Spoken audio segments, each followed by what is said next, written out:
Welcome to Let Me Fix This. Enjoy the video. You start by verifying the SDK and game build so you match releases. This avoids mismatched assets. Once you confirm the version, back up the entire SDK folder and project files to an external drive or cloud. Then install dependencies, Python 3. 10.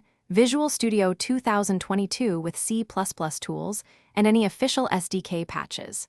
These steps prevent breakage later and keep a rollback point. Do them now so the update process runs smoothly without surprises. You now apply the update package. Checksum verify the download to ensure integrity.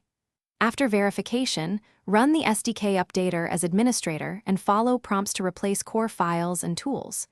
If prompted, allow the updater to overwrite binaries but keep your backed up config. Once done, check for dependency mismatches.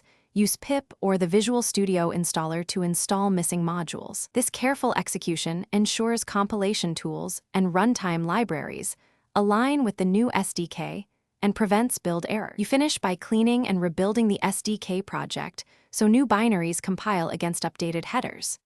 Then run a quick test build and load a small sample scene or mod to validate runtime stability. If you encounter errors, open the build and runtime logs to identify missing symbols or version conflicts.